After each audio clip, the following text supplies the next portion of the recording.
भारत का इतिहास, इसमें एक ऐसा चैप्टर है जिसके बिना ये कहानी पूरी हो ही नहीं सकती। वो है मुगलों का चैप्टर। तो आज हम इसी शक्तिशाली सल्तनत की पूरी कहानी देखने वाले हैं, 300 साल से भी ज्यादा लंबे सफर को, इसकी शानदार शुरुआत से लेकर इसके नाटकीय अंत तक। तो सबसे बड़ा सवाल यहीं उठता है ना, कि आखिर मध्य एशिया से आया एक राजवंश भारत में कैसे टिक गया, और सिर्फ टिका ही नहीं बल्कि इतिहास की सबसे अमीर और ताकतवर सल्तनतों में से एक कैसे बन गया। चलिए इस दिलचस्प कहानी में उतरते हैं। अब ये कहानी जो है ना, वो किसी सीधी साधी चढ़ाई से शुरू नहीं होती। नहीं, इसकी शुरुआत होती है महत्वाकांक्षा से, दौलत की चाहत से, और एक ऐसे न्योते से जिसने हिंदुस्तान के इतिहास का रुख ही मोड़कर रख दिया। तो इस पूरी कहानी के केंद्र में है बाबर। जरा सोचिए, सिर्फ 12 साल का एक लड़का जो शासक बनता है, खानदान भी कोई ऐसा वैसा नहीं, तैमूर और चंगेज खान का वंशज। लेकिन किस्मत देखिए, उसे अपने ही घर से, अपनी जमीन से निकाल दिया जाता है। अब उसे एक नई किस्मत, एक नया मुल्क गढ़ना था। तो देखिए, एक तरफ तो बाबर अपने घर से निकाला जा चुका था और उसे एक नए साम्राज्य की तलाश थी, और दूसरी तरफ उसकी नजरें थी हिंदुस्तान पर, वो जगह जिसे दुनिया सोने की चिड़िया कहती थी।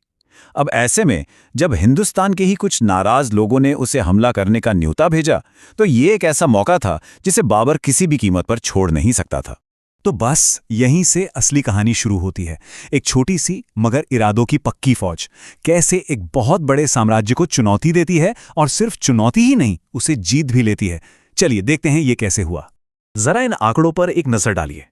एक तरफ बाबर के सिर्फ 12,000 सिपाही, और दूसरी तरफ इब्राहिम लोधी की 1 लाख से भी बड़ी फौज। मतलब ये तो साफ साफ दिमाग और ताकत की लड़ाई थी। और यहीं पर बाबर का मिलिट्री जीनियस सामने आता है। उसने ऐसी ऐसी तरकीबें लगाईं जिसकी लोधी को उम्मीद ही नहीं थी। सबसे बड़ा शौक था तोपों का इस्तेमाल। हिंदुस्तान की जमीन पर पहली बार तोपें गरज रही थीं। इस नई तकनीक और चालाक रणनीति ने लोधी की इतनी बड़ी सेना में भगदड़ मचा दी और उसे हरा दिया। तो दिल्ली फतेह करने के बाद बाबर ने 1526 में मुगल सल्तनत की बुनियाद तो रख दी, लेकिन ये बुनियाद अभी बहुत कच्ची थी, बहुत कमज़ोर थी। उसके बेटे हुमायूं को इसे संभालने के लिए बहुत संघर्ष करना पड़ा। हालात इतने बिगड़े कि सल्तनत लगभग खत्म होने की कगार पर पहुंच गई थी।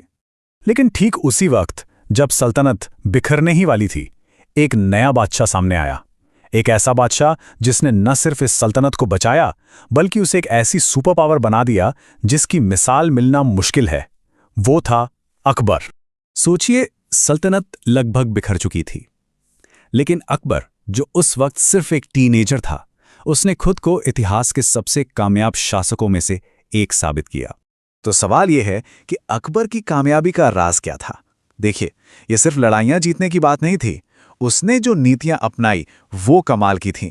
सभी धर्मों का सम्मान, टैक्स में सुधार, जैसे उसने जजिया टैक्स को खत्म कर दिया जो गैर मुसलमानों को देना पड़ता था। इन सब चीजों ने पूरे हिंदुस्तान में मुगल शासन की जड़ें मजबूत कर दी।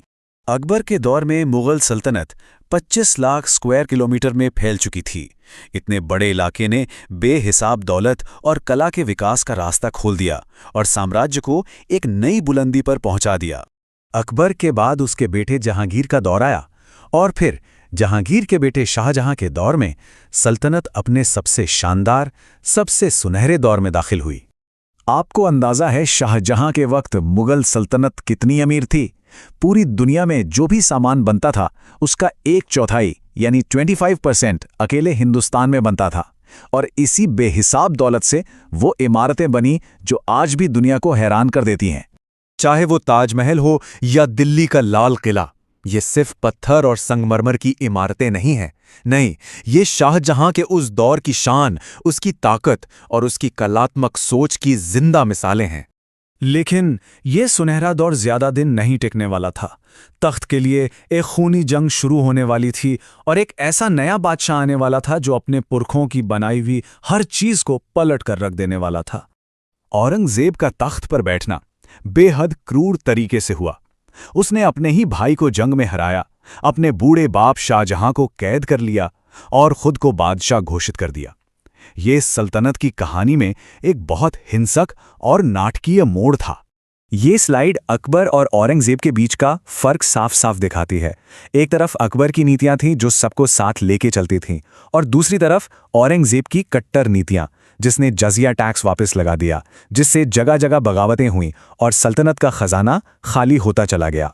और फिर 1707 में औरंगजेब की मौत के साथ ही ये मजबूत सल्तनत कमजोर और टुकड़ों में बंटने लगी। ये एक लंबे और दर्दनाक अंत की शुरुआत थी, एक ऐसा पतन जिससे मुगल फिर कभी उभर नहीं पाए। ये टाइमलाइन आखिरी सदी की कहानी को बयान करती है।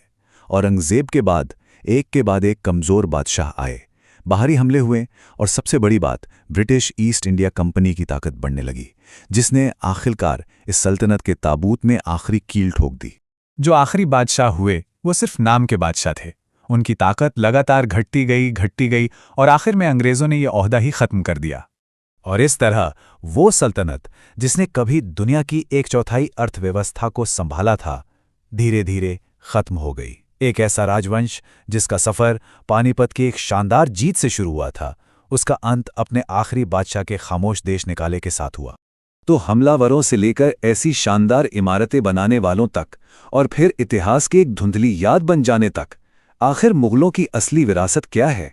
उनकी कहानी शायद हमें यही सोचने पर मजबूर करती है कि कैसे बड़ी बड़ी सल्तनतें भी महत्वाकांक्षा से जन्म लेती हैं, अच्छी सोच से बुलंदियों पर पहुंचती हैं और फिर अपनी ही अंदरूनी कमजोरियों से ढह जाती हैं।